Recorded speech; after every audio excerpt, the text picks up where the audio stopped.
Assalamualaikum warahmatullahi wabarakatuh. Perkenalkan, nama saya Zahratul Mufida dari Fakultas Hukum semester 6B. Kali ini saya akan menyampaikan tentang Undang-Undang sebagai dasar hukum jaminan. Berdasarkan pengertiannya, sumber hukum dibagi menjadi 3, yaitu sebagai berikut. Sumber hukum dalam pengertian sebagai asalnya hukum positif, wujudnya dalam bentuk yang konkret, yaitu berupa keputusan dari yang berwenang untuk mengambil keputusan mengenai soal yang bersangkutan. Sumber hukum yang diartikan sebagai tempat ditemukannya aturan dan ketentuan hukum, berwujud peraturan atau ketetapan, baik tertulis atau tidak tertulis. Sumber hukum dalam artian hal-hal yang dijadikan pertimbangan oleh penguasa yang berwenang untuk menentukan isi hukum positif yang akan dibentuk. Pengertian dasar hukum atau sumber hukum ini adalah tempat ditemukannya aturan dan ketentuan hukum serta peraturan perundang-undangan dalam bentuk tertulis yang mengatur mengenai hukum jaminan dan segala sesuatu yang berkaitan dengan jaminan, aturan, dan ketentuan hukum dan perundang-undangan jaminan yang dimaksud oleh hukum positif, yaitu ketentuan jaminan yang sedang berlaku saat ini. Kitab Undang-Undang Hukum Perdata (KUH Perdata). Kitab Undang-Undang Hukum Perdata merupakan terjemahan dari berbagai buku yang berasal dari Belanda. Berdasarkan asas konkordansi berlaku di Indonesia mulai tahun 1848.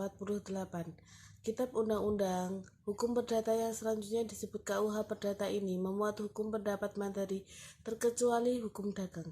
Ketentuan jaminan dapat dijumpai dalam buku 2 KUH Perdata yang mengatur mengenai hukum kebendaan.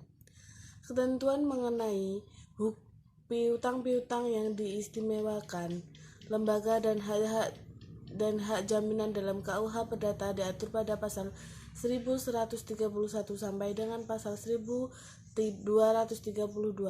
Pengaturan tentang piutang-piutang tersebut dimulai dari bab 19 tentang piutang dengan hak mendahulukan yang diatur mulai dari pasal 1131 sampai dengan pasal 1149. Kemudian pada bab 20 dibahas tentang gada yang diatur mulai pada pasal 1150 sampai dengan 1161. Pada bab 21 membahas tentang hipotek yang diatur mulai pasal 1162 sampai dengan 1232. Kitab Undang-Undang Hukum Dagang (KUH Dagang). Pada dasarnya KUH Dagang mengatur mengenai hukum perdata khusus yang terdiri dari 2 buku, yaitu buku 1 mengatur tentang dagang pada umumnya dan buku 2 mengatur tentang hak-hak dan kewajiban-kewajiban yang timbul dari pelayaran. Dalam KUH Dagang, ketentuan-ketentuan yang berkaitan dengan pengaturan hukum jaminan adalah ketentuan mengenai pembebanan hipotek atas kapal laut yang dimuat dalam buku 2, mulai dari pasal 309 sampai dengan 319. Undang-Undang Nomor 5 Tahun 1960 tentang Peraturan Dasar Pokok Agraria. Ketentuan dalam Undang-Undang Nomor 5 Tahun 1960 tentang Peraturan Dasar Pokok Agraria ini yang berhubungan dengan hukum jaminan, yaitu terdapat pada pasal 51 yang menyatakan bahwa lembaga hak jaminan yang dapat dibebankan pada hak tanah adalah hak tanggungan. Sebagai pengganti lembaga hipotek dan kredit verban yang akan diatur dalam suatu undang-undang tersendiri. Undang-Undang Nomor 4 Tahun 1996 tentang hak tanggungan atas tanah beserta benda-benda yang berkaitan dengan tanah. Undang-Undang Nomor 4 Tahun 1996 tentang hak tanggungan atas tanah beserta benda-benda yang berkaitan dengan tanah, yang selanjutnya disebut Undang-Undang Hak Tanggungan ini merupakan pelaksanaan Undang-Undang Nomor 5 Tahun 1960 yang disesuaikan dengan perkembangan keadaan dan mengatur berbagai hal baru berkenaan dengan lembaga hak tanggungan. Dengan berlakunya Undang-Undang Hak Tanggungan ini, maka ketentuan-ketentuan mengenai kredit verban seluruhnya tidak berlaku lagi dan ketentuan-ketentuan mengenai hipotek yang menyangkut pembebanan hipotek hak atas tanah beserta dengan benda-benda yang berkaitan dengan tanah tidak berlaku lagi.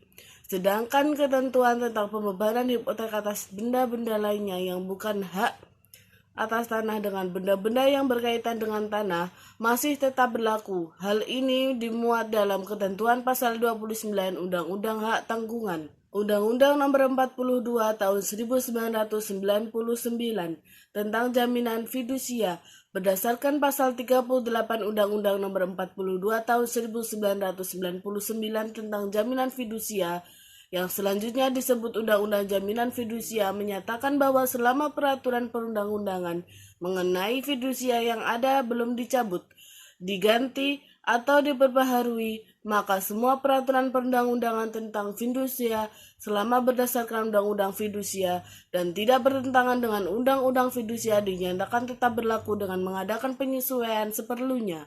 Undang-Undang Nomor 9 Tahun 2006 tentang Sistem Resi Gudang.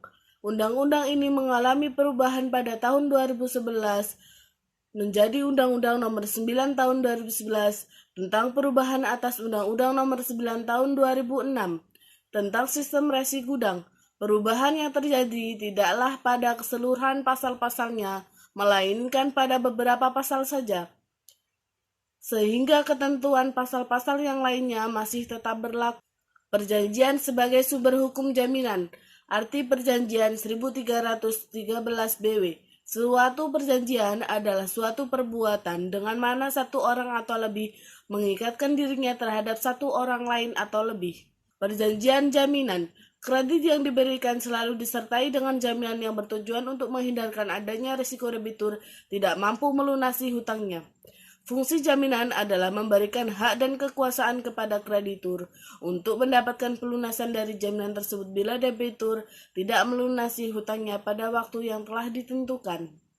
Kualifikasi jaminan yang baik menurut Profesor R. Subekti SH, yang dapat secara mudah membantu perolehan kredit itu oleh pihak yang memerlukan, yang tidak melemahkan potensi kekuatan si pencari kredit untuk meneruskan usahanya, yang memberikan kapasitas kepada si pemberi kredit atau kreditur, dalam arti bahwa barang jaminan setiap diuangkan untuk melunasi hutangnya si penerima kredit atau debitur. Sifat perjanjian jaminan. Perjanjian jaminan merupakan perjanjian pelengkap yang sifatnya aksesorir, yaitu perjanjian tambahan yang senantiasa dikaitkan dengan perjanjian pokok. Tujuan perjanjian jaminan melengkapi perjanjian pokok dan untuk menjamin kapasitas debitur dalam melunasi hutangnya kepada kreditur. Alur dari perjanjian pokok. Nasabah menuju ke bank melakukan perjanjian kredit. Selanjutnya, perjanjian aksesorir nasabah ke bank, perjanjian nasabah, sehingga nasabah diwajibkan menyerahkan jaminan atau agunan. Perjanjian pokok atau perjanjian aksesorir jadi bergantung. Akibat hukum aksesorir yaitu 1. Perjanjian aksesorir tergantung pada perjanjian pokok. 2. Hapusnya perjanjian aksesorir tergantung pada perjanjian pokok. 3.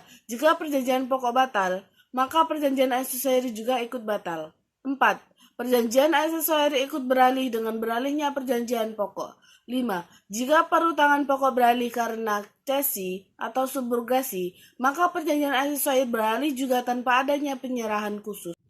Demikianlah video saya. Terima kasih dan mohon maaf atas kekurangannya.